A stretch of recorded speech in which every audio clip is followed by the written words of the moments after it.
2023 is coming to an end in the world of Canadian MMA, and it's time to look at what happened this year. What's the best, what's the worst, what's everything. It's the end of the year list, the Canadian MMA Awards for 2023, and today we're looking at the moment of the year. That's the best singular moment in a fight and whatever.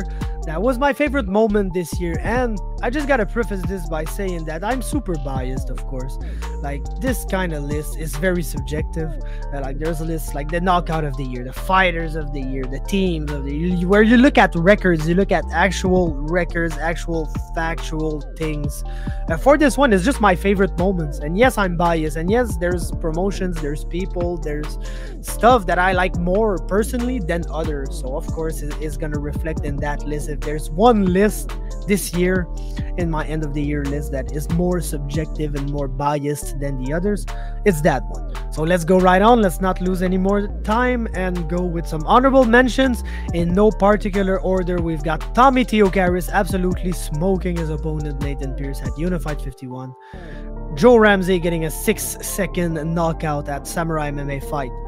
Fred Dupras winning a belt in his hometown of Laval with his people at Samourai MMA 5. Kevin Popowick turning into French Chael Sonnen at Samourai MMA 6. Jesse Arnett retiring after his trilogy against Ali Alqaisi at UAE Warriors 42. Tommy Morrison and Matt Dawson going to war in the Samourai MMA 8 main event. And finally, a really underrated moment for me, Manuel Garcia at BTC 20 just winning a crazy ass fight and getting engaged in the cage with his fiance. Like Greg said, we like to go to Mexico on vacation, and that's a good place to propose to your girlfriend in a very romantic setting as a Canadian. Well, I guess for Mexicans, the goal is to come to Canada, get into a cage fight, and then propose to your fiance in a gym in Burlington, Ontario. It's just an amazing super MMA moment. At number 10, we've got the comeback of Jamie Siraj. If you know, you know. The guy has been through so much in the last years. Like, some people thought that he was never gonna get back into the cage, and just the fact that he made the walk and fought a fight was amazing. Unfortunately, it wasn't like the greatest fight whatsoever, but you gotta give it to him, and the guy had to get his feet wet once again, and we really expect amazing performances from him going forward. But just the fact that he made it into the cage and at that fight was an amazing moment in itself. So Jamie Siraj gets number 10. At number 9, Dufort chokes out Luis Pena at Aries Fight Series 16 in beautiful Chattanooga, Tennessee. Like, Dufort had 2 of these fights this year against Giannetti and against Luis Pena. I give the Luis Pena fight the nod here because Luis Pena got fired from the UFC not because he was too bad, because he was too trash of a human being. And for Dufort to just go in there and submit a UFC level fighter in the first round is just confirmation of what we always knew regarding Dufort, and that he's one of the most elite Canadian MMA talents out there, and that it's an absolute shame that he's not in the UFC or the PFL or a major promotion. I think this is coming in 2024, no doubt about it, because he deserves it more than everybody else. But I put the Luis Pena fight at number 9 of my moments of the year. Number 8, Danny Mallette absolutely melts Jordan Balmir at Samourai MMA 5. And Jordan Balmir is a pro boxer, a very accomplished martial artist, and the fact that Danny Mallette just absolutely put him to sleep in one of the most brutal ways that you're ever gonna see, it's super impressive. Yes, there was a big size difference, but Balmir is probably a 55er in MMA, and Mallette is a good tall 175er.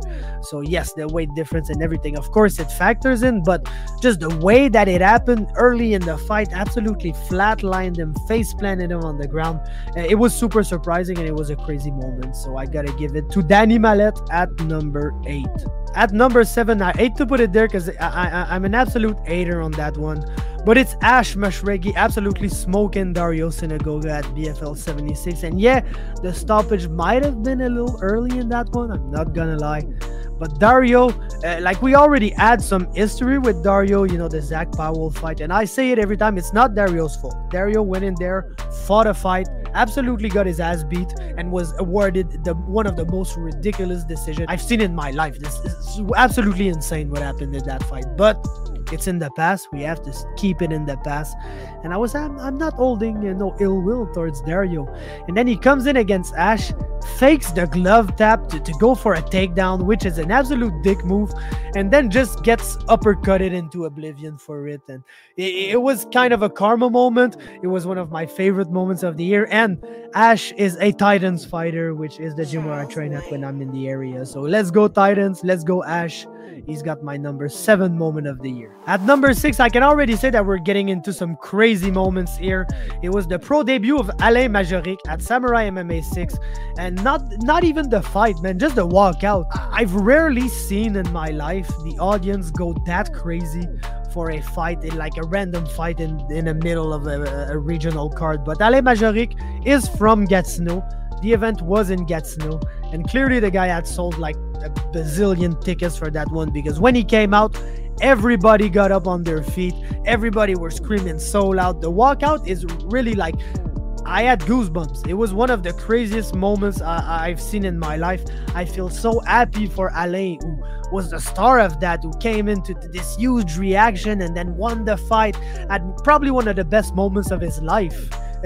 Within that 10-minute time frame. And I'm just so happy for the guy. Alain Majorique is one of my guys. He's an amazing human being in my opinion, and I'm just so happy for him.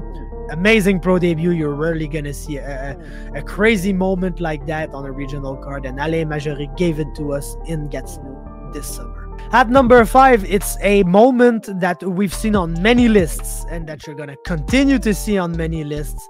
It's Max Soucy winning the belt at BFL 77. Max Soucy is an amazing guy, one of my dear friends, and he won a belt in crazy fashion after getting dominated for a round and being put in all of the worst positions that you can ever imagine. And he was able to battle through it, to stay calm, stay defensive, work his opponent and make his opponent tire himself. And when Nick Mallette was super tired, Soucy had the fight won and was able to keep him on the feet, finish him with one of the best knockouts of the year, an amazing body kick. That's why I got it at number 5, Max Soucy winning the BFL title at BFL 77.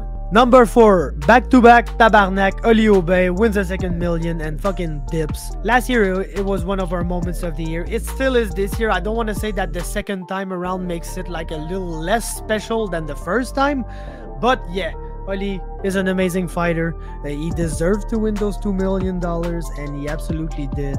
And just the way that he went through it all, the fact that when he retired, he first said it in French for his Quebec audience before saying it back in English. Oli is just amazing. He finds a way to do things his own way, and it always turns out well. So I got it at number 4. At number 3, we've got Joe Ramsay, Danny Mallette going to war at Samourai MMA 7 in Sherbrooke. Maybe not the event with the best production. It was a tough one if you were watching it on the live stream, but if you were there in person, you really got to witness one of the greatest MMA fights that we've seen in a little while in Canada. Just an absolute all-out war where there were adjustments from both parts. Joe Ramsay starting with the leg kicks, then Danny Mallette getting the striking going, and when we thought that Danny Mallette had flipped it around and was gonna win this fight, Joe Ramsay just coming out with a crazy 5th round, a crazy last minute of the 5th round where he was able to secure a takedown, treading on a choke, and really win this fight like in the last few minutes of this fight. An amazing war, one of the best fights we've seen in a while in Canada, an amazing title fight. At number 2, like people are gonna say that it wasn't revenge, but it was fucking revenge. Oli gets revenge on Shane Burgos. Shane Burgos is in the mud since the Charles Jourdain fight. Another case where like we're hating on a guy and it's absolutely not his fault, but come on, the way that he just backpacked Charles Jourdain to turn this amazing fight into a boring fight before Jourdain just went crazy on him in round 3, and Jourdain should have won that fight. But yeah, that's another discussion. But then Burgos dips, goes to the PFL.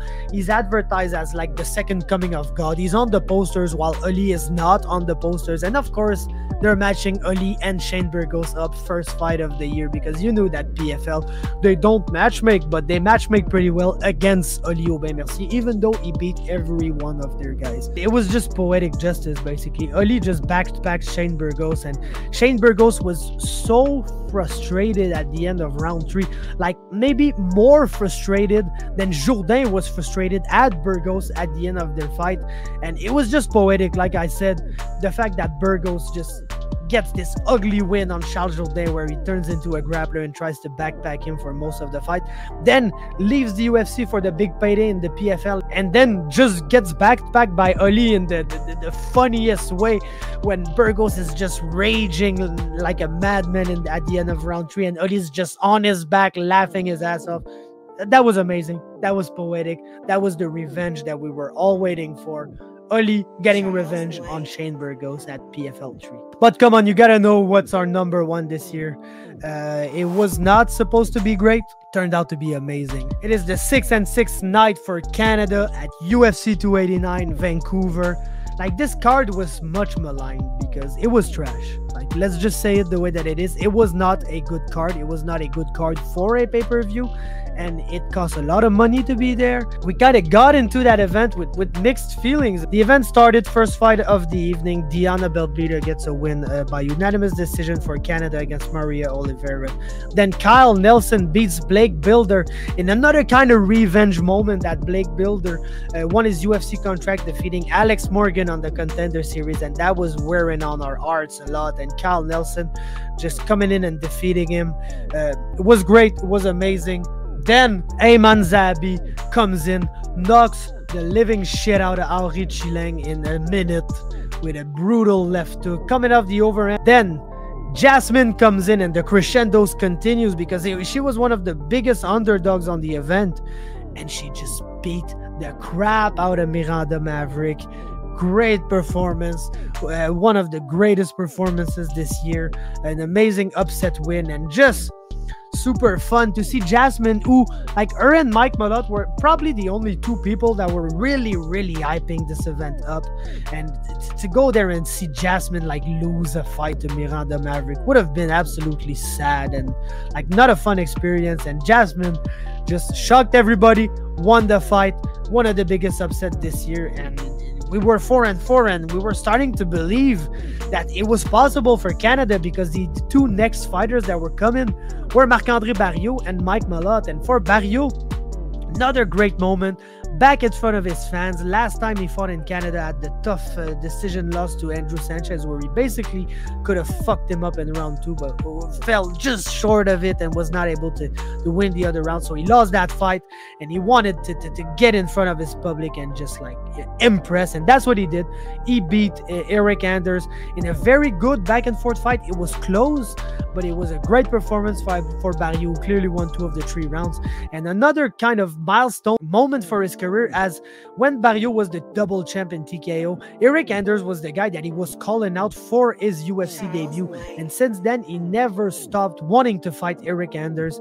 Finally, after all these years and all these hardships, Barriault had the chance to fight Anders in front of his own, and he beat him in the fight of the night. So we were 5-5 and really riding high, because Mike Mallette was left. And let's just say it like it was, Mike Mallette did not have the stiffest test that night, and he absolutely finished him with the Gordon Ryan guillotine, nothing else, to make it 6-6 and to put Canada on top. And everybody was just so happy in the arena. The vibes were to the max. And then Charles Oliveira came in, and Charles Oliveira is just the GOAT, you know. And I've never seen a crowd outside of Brazil be so happy to see a man just walk out to fight. And Charles Oliveira was like the darling, was the most popular fighter, the fighter that people were looking forward to see and fight the most.